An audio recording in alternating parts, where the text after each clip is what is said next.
Good morning, class. We're going to go ahead graphing data on the coordinate plane.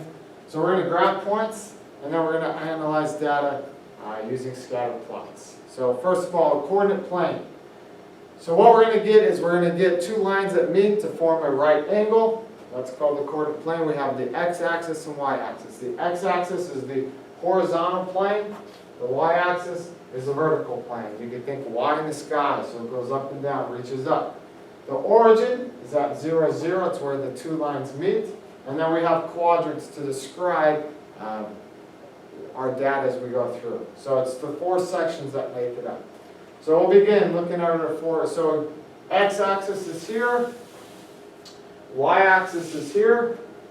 Then we have quadrant 1, 2, 3, and 4. So quadrant 1 is where x is positive, y is positive. Quadrant 2 is where x is negative, y is positive. Quadrant 3, x is negative, y is negative.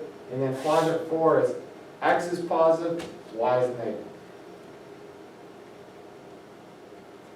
So we're going to go forward. So an ordered pair is an x value and a y value. It's very important to remember. X goes first, then it's the y. So this is an example of what we're going to be looking at. You're going to have an ordered pair in parentheses, an x value, then a y value. So we're going to move along the x-axis first. So we're going to move left to right, and then up or down. So here's an example. We want to graph A. So we want to graph 3, 5. Start at the origin.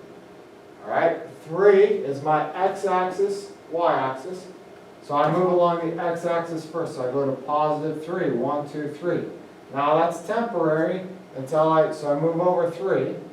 Now, once I move over 3, then I would go up 5. 1, 2, 3, 4, 5. That would be my ending point. So I went over and then up, put my point. That would be point A. Okay. So then we go to the next one. One thing to point out that we'd say that's quadrant 1. Now we go negative 4. So we start back at the origin, negative 4, and then we go up 6. So we go up 6. So we go up 1, 2, 3, 4, 5, 6. Put a point there. That would be point B. So then again, we go back. This would be quadrant 2 that we just put it in. Now we go back to the origin. Each time we start at the origin to graph an ordered pair. So we go and graph 5. So we go over 1, 2, 3, 4, 5. And then we go down 3. 1, 2, 3. Put a point. So we have 3 points out there because we have 3 ordered pairs. So just remember, the biggest thing is you're not putting points at both spots. You move x and then y, and that gives you 1 point. So now we want to go ahead and identify each one of these points. So we'll start here. We'll work left to right. So we'll start with the one furthest to the left. So this point right here. Well, how did I get over there? We'll start from the origin. So that means you go over 1, 2, 3, 4. You went over 4 to the left, so that's negative 4. And then you went up 1. So that would be negative 4, 1. Okay, I want you to write these down as we go through it. Now let's go to this one. We went over 1, 2, so that's negative 2. And then we went down 1, 2, 3. So that's negative 2, 3.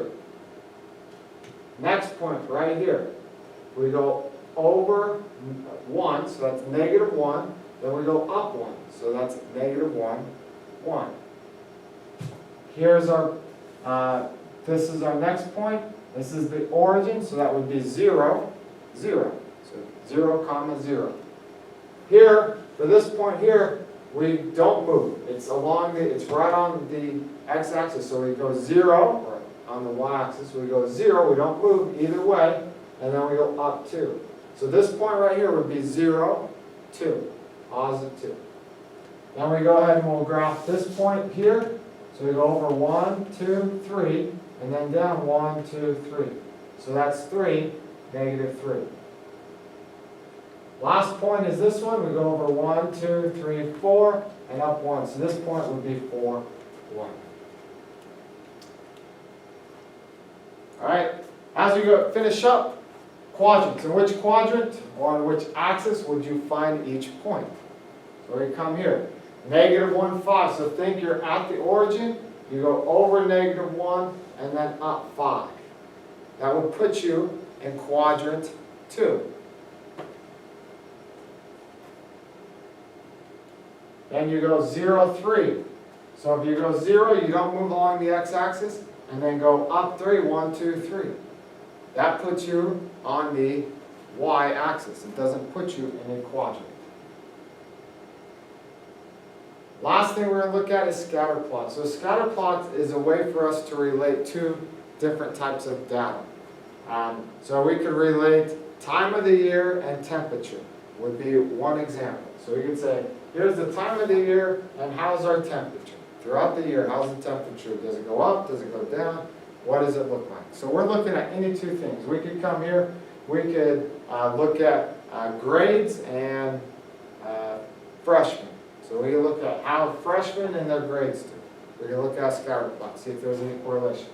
Our correlation is going to be pretty simple. So we're going to have a positive correlation, which means as x gets bigger, y is getting bigger. So they're both going up. So we have this going up and to the right.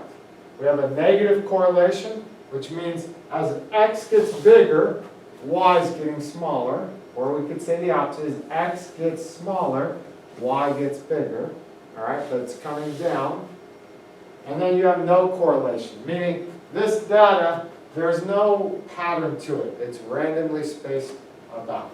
So we're going to look at it and identify. So if I look at, is this information right here, is this positive correlation, no correlation, or negative? Well, again, look at, as x gets bigger, y gets bigger. So we'd say this is positive. Now, a trend line is a line that depicts the information. So if I were to draw a line on this, okay, if I take this here, I would want to draw a line that trends, that goes with the data. So like here, this wouldn't go with the data. Or if I went like this, doesn't go with the data. So we draw a line that basically goes right in the middle of the data. So that right there would be an example of a trend line. It goes right down the middle. So this is what you do. Draw a trend line. All I want you to do is just draw the graph on your piece of paper and then draw a line that goes through. Make sure it's a line. It's not a dot to dot. We don't want to go here. It should be straight. Last thing we'll do is we'll go ahead and describe the data. We'll graph each point and then we'll explain it as it's a parallelogram, it's a circle, well, it won't be a circle. It's a square, it's a triangle, it's a rectangle. So we graph -3, 0. So you go over -3, 1, 2, 3, put a point there. That's -3, 0. Graph the point B, 0, 5. So 0. And then you go up 1, 2, 3, 4, 5. Then you graph C, 3, 0. So start at the origin, go over 1, 2, 3, 0, so it stays there.